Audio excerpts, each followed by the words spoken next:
Magic का मैंने जैसे लास्ट सेशन में भी ये चीज बताई थी कि मैजिक का जो ईश्वर ने पूरी दुनिया के इंसानों के लिए जो मुफ्त में हीलिंग दी है, मुफ्त की हीलिंग, मुफ्त पूरी, मतलब है कि नेचर में पूरी दुनिया में जो रब ने बांटी है वो पूर्णिमा के अंदर रखी है। पूर्णिमा के अंदर वो रेज होती हैं जब फुल मून होता है, जब 14वीं का चांद होता है। पूर्णिमा जब आएगा तो फुल मून की जो रेज रात को हमारे देश की टाइमिंग के हिसाब से 10 बजे के बाद से चांद पूरा अपने जोबन पे आ जाता है, जवानी पे चढ़ा हुआ होता है, फुल होता है, पूरा नजर आता है।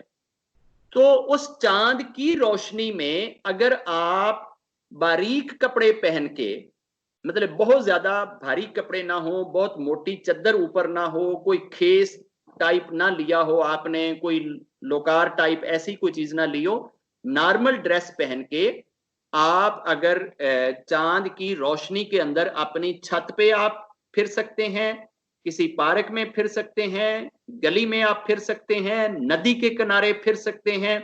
ये आपकी नेचुरल हीलिंग हो जाती है जादू के अगेंस्ट। आप में जितनी भी वाइब्स मैजिकल तरीके से इंटर की गई हैं वो ईश्वर इस तरीके से धो देगा, आपकी रिकवरी हो जाएगी, आपकी हीलिंग हो जाएगी, और ये रब की तरफ से मुफ्त है। एक मर्तबा ये फुजीरा एक स्टेट है, ये अबू जैबी के पता नहीं दुबई के साथ है, अरब स्टेट है। उसका जो उधर का मंत्री था, राजा जो वहां का, जो उनके वो प्रेसिडेंशियल शिप है या पता नहीं क्या है, किंग जो है उनका, वो बड़ा किंग जो है वो बीमार हुआ और किसी हॉस्पिटल में वो इंटर हुआ। तो हॉस्पिटल वालों ने जब वो जाने लगा ना, वो वेंटिलेटर पे रहा कुछ 2 घंटे या 4 घंटे। तो जब वो जाने लगा ना तो उन्होंने बिल दिया, तो उसने पूछा राजे ने कि यार ये बिल किस चीज का है। तो उन्होंने कहा कि जी ये जो आपको 3 घंटे ऑक्सीजन दी गई है ना, आप वेंटिलेटर पे जो रहे हैं ना, ये उस ऑक्सीजन का बिल है। तो उस किंग ने ना रोना शुरू कर दिया। वो किंग को रोते देख के डॉक्टरों की भी वो दौड़ें लग गई, सबको फिक्र लग गई कि यार किंग रोने लग गया, अब खुदा जाने ये पता नहीं हमें अभी छोड़ेगा या सबको डिस्चार्ज करेगा या पता नहीं हमारा क्या असर करेगा, या शायद किंग के पास पैसे ही नहीं है जो शर्मसार हो गया और रोने लग गया। तो उन्होंने बड़ा हाथ जोड़ के बड़ी रिस्पेक्ट के साथ पूछा कि किंग जी क्या हुआ क्या है, अगर आपने नहीं बिल देना तो कोई ऐसी बात नहीं है, लेकिन आप रोए क्यों हैं। तो वो किंग ने कहा कि यार मैं असल में रोया इसलिए नहीं हूं कि आपने ये 600 रियाल जो मेरा बिल बनाया है कि वो मेरे पास कोई 600 नहीं है, मैं 600 दे दूंगा, 600 riyal is not very much amount है।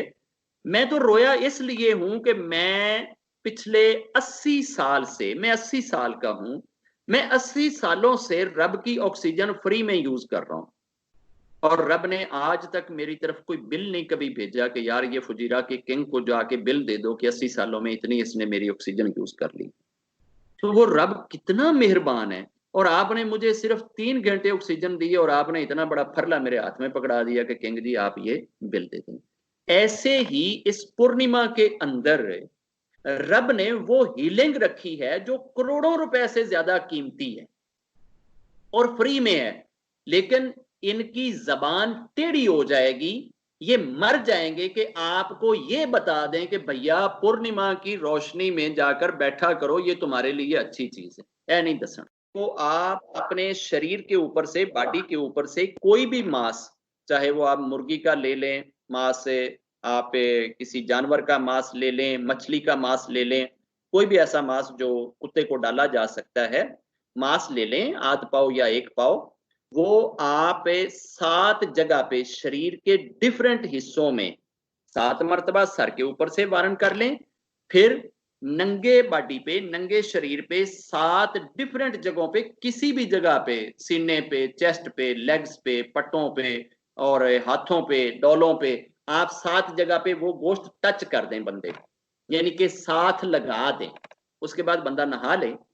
तो वो जो शरीर के साथ टच किया हुआ गोश्त होएगा, जो मांस होएगा, वो जब आप प्योर कुत्ते को डाल देंगे तो आपका मैजिक आपके ऊपर से उतर कर वो कुत्ते में ट्रांसफर हो जाता है, और काले कुत्ते को मैजिक असर नहीं करता। इसीलिए काला कुत्ता सबसे ज्यादा मनहूस होता है। अगर 100 घरों में काला कुत्ता होएगा तो किसी एक घर को काला कुत्ता रास आता है, और हमें ये चीज ये नहीं बताते, ठीक है ना। हमें तो ये कहते हैं कि जनाब काले कुत्ते रखो, काला कुत्ता 100 घरों में अगर होएगा तो 99 को रास नहीं आएगा, किसी एक घर को रास आएगा।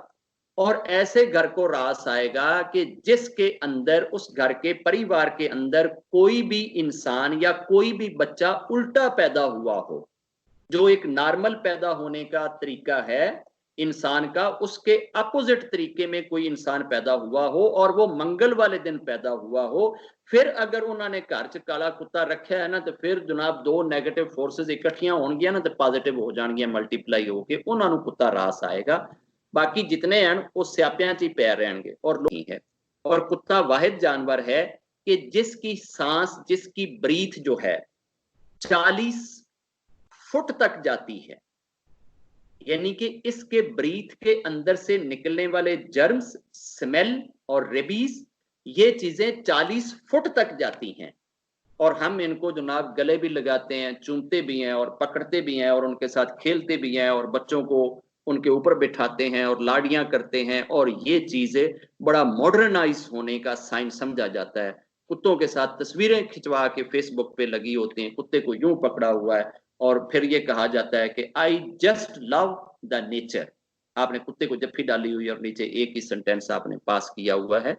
ये चीजें सोच समझ के करनी चाहिए। और इन चीजों पे ये हमारे जितने ये ज्ञानी और ये सो कॉल्ड ऋषि मुनि बैठे हुए हैं, ये ऐसी चीजें हमें बताते नहीं हैं। हमें फालतू की चीजों में हमेशा घिरे रखेंगे, कम दियां गल्लां नहीं दसदे कि जिहदे नाल किसी इंसान दा भला होवे।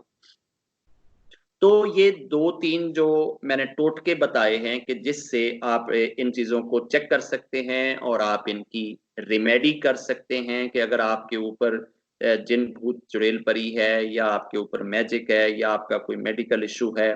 मेडिकल इशू में ज्यादा तौर पे दौरे जो हैं वो अमूमन पड़ते हैं इस पे मिर्गी में। मिर्गी एक ऐसा मर्ज है कि इससे दौरे पड़ते हैं। एक पौधा होता है, उसको अक कहते हैं। अक पंजाबी लोग बहुत अच्छे तरह समझते होंगे, साढ़े पंजाब च ते राजस्थान च बहुत होता है अक। छोटा सा पौधा होता है, उसके साइड पे ना पत्ते बिल्कुल ऐसे ऐसे ना साइड पे यूं करके 45 का एंगल बना के खड़े होते हैं, चौड़े से होते हैं। अगर उसको तोड़ें तो उसके अंदर से व्हाइट व्हाइट दूध निकलता है, अक। उस अक के पौधे के ऊपर जो एक छोटी सी ना बूंदी सी होती है, उसको अक घोड़ा कहते हैं। टिड्डी सी एक होती है जो उछल कर उड़कर उधर चलेगी, उधर चलेगी, उधर चलेगी। वो अक के पौधे के ऊपर जो अक घोड़ा है, उसका नाम ही अक घोड़ा है। घोड़े जैसी शक्ल होती है, अक के पौधे पे रहता है, इस वजह से उसको अक घोड़ा कहते हैं। अक घोड़ा पकड़ के अगर आप उस अक घोड़े को मार के उसको ठंडी किसी जगह पे रख के ड्राई करें, मतलब एक धूप पे ना रखें, घर के कमरे के टेम्परेचर पे उसको ड्राई करें, 2-3 दिनों में वो ड्राई हो जाएगा। उसके बाद आप उसको धूप पे एक आध दिन के लिए सुखा लें। सूखने के बाद आप उसकी पिसाई कर लें। वो पिसा हुआ जो अक घोड़ा है, उसकी एक चुटकी जो है वो बतौर निस्वार, जिस तरह वो पुरानी राजस्थानी औरतें वो नाक में निस्वार खींचती थी ना और फिर पूरे मोहल्ले को कोरोना करती थी, वो निस्वार की तरह से आपने वो अक घोड़े को निस्वार की तरह से खींचना है नाक में। असल में एक बारीक सा कीड़ा यहाँ पैदा हो जाता है जो इंसान के दिमाग में चक्की काटता है। वो बारीक कीड़े के चक्की काटने से इंसान को मिर्गी का मर्ज होता है। तो उस अक घोड़े की नस्वार को खींचने से आप उस मिर्गी के मर्ज से बच सकते हैं। या अगर आप किसी दरख्त के ऊपर उल्लू को बैठे हुए देखें, उल्लू जिस दरख्त पे बैठा हो, उस दरख्त की छाल, उस उल्लू के बैठे हुए आप दरख्त की छाल किसी चाकू या छुरी से आहिस्ता से उतारें। ऊपर जरा खुश्क और ड्राई पार्ट होता है, नीचे एक नरम पार्ट होता है, उसके नीचे लकड़ी होती है। वो जो नरम गुद्दा होएगा उस दरख्त का, वो नरम गुद्दा सा निकाल के अगर उस बंदे को खिलाया जाए, वो जिस भी दरख्त पे उल्लू बैठा है उस दरख्त की छाल बंदे को अगर खिला दी जाए उस टाइम पे कि जब उस पे उल्लू बैठा हो, तो ये भी एक उपाय या टोटका है, बंदे को मिर्गी के मर्ज से आराम आ जाता है। ये मेडिकल के भी इशू में जो मिर्गी है उसके 2 उपाय, और मैजिक अगर होता है तो उसके उपाय कि एक तो आप वो अपने ऊपर चंद्रमा की रेस डाल सकते हैं, और दूसरा आप मांस लेके और वो अपने ऊपर से वारण करके और बॉडी को 7 जगह से, यानी कपड़े नहीं, कपड़े से हट के मांस डायरेक्ट बॉडी को टच करे, वो मांस जो बॉडी को 7 जगह से टच करे, उसके बाद आप नहा लें। वो वाला मांस अगर आप ब्लैक प्योर जो काला कुर्ता है जिसमें व्हाइट कोई साइन ना हो, आप उसको अगर डाल देते हैं, खिला देते हैं, तो उससे भी आप मैजिकल तंत्र मंत्र या इन चीजों से रिकवर हो जाते हैं, बच जाते हैं। और दूसरा रहा जिन।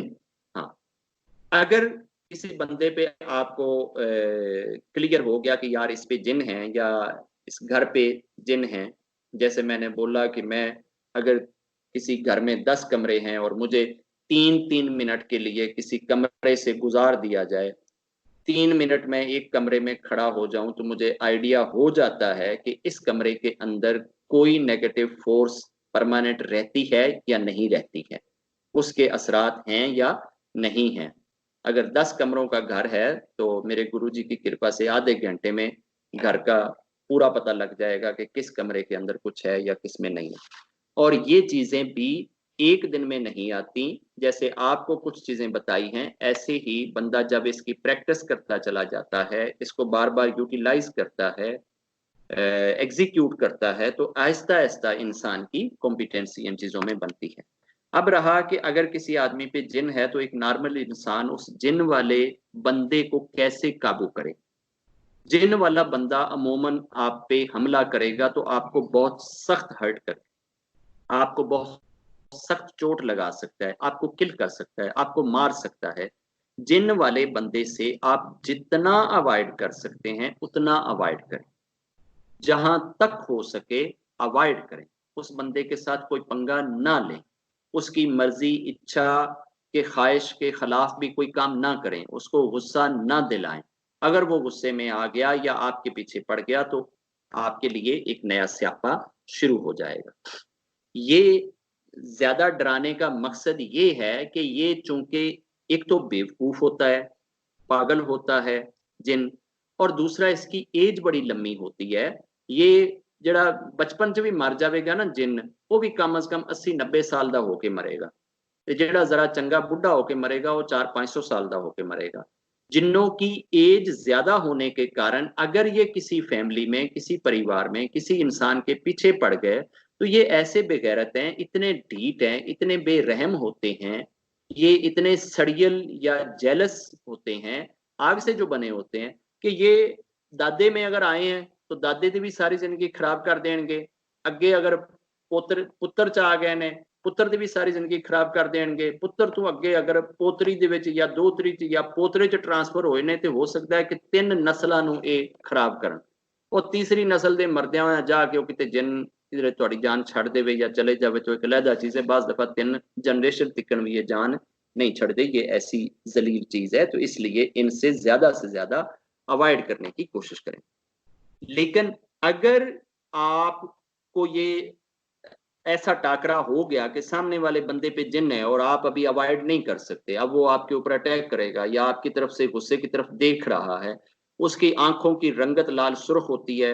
वैसे भी जब जिन आता है, आग इंसान में एंटर होएगी तो बंदा वैसे ही लाल पीला हो जाता है, आंखें स्पेशली लाल सुर्ख हो जाती हैं। तो जिन वाले बंदे के हमले से बचने का तरीका ये है कि आप एक सांस के अंदर, सांस अंदर रख के 7 मरतबा आप ओम पढ़ें और उस बंदे की तरफ फूंक मार दें, उसके फोरहेड का अंदाजा करते हुए कि आपकी फूंक उसके फोरहेड पे जाए।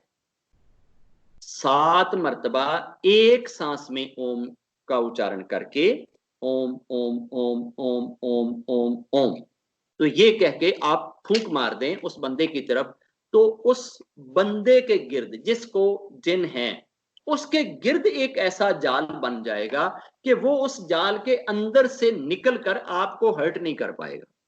या आप यूं समझ लें कि आपके ऊपर एक ऐसी शील्ड आ जाएगी कि उस शील्ड के अंदर आप जब बैठे हैं तो आप हर्ट नहीं होंगे। और अगर फिर भी आप तक वो बंदा पहुंच आया और आपको पकड़ने की कोशिश करता है, तो जिन वाले बंदे का अंगूठा पकड़ें, अंगूठे से काबू करें। ये अंगूठे से काबू हो सकता है और किसी जगह से काबू नहीं होएगा। अगर अंगूठा भी आपके हाथ में नहीं आ रहा, वो वहां से भी छुड़ा लेता है, तो आजकल तो वैसे ही लोग गंजे काफी ने, लेकिन वैसे पकड़ने के लिए ना, ये सर के जो फोरहेड के बाल होते हैं ना, फ्रंट वाले बाल, सर के बाल, इधर से माथे वाले ये बाल, अगर आप किसी तरीके से उसके काबू कर लेते हैं तो वो बंदा आपके काबू में आ जाएगा। यहां से आप उसको काबू कर सकते हैं, अदरवाइज वो बंदा आपको हर्ट करेगा या आपको नुकसान पहुंचा सकता है। ये उससे बचने का जो एक सादा सा उपाय है, जो एक नॉर्मल इंसान कर सकता है, ये उसके लिए है। बाकी उस जिन को परमानेंट उस बंदे से निकालना या उसको परमानेंट वहां किसी घर से रिमूव करने के लिए, वो एक प्रॉपर लंबी चौड़ी एक एफर्ट है 40 डेज की, कि आप उधर जाकर प्रॉपर बैठ के आप कुछ पूजा पाठ करते हैं, एफर्ट करते हैं, उसके बाद आप उनको हाजिर करते हैं और उसके बाद आप उनको अग्नि से जलाते हैं, तो फिर जाकर वो उनको छोड़ते हैं, या उनसे फिर आप कसम लेते हैं। तो अगर वो कसम दे जाते हैं जाते हुए, तो फिर भी उस बंदे से वो निकल जाते हैं। जय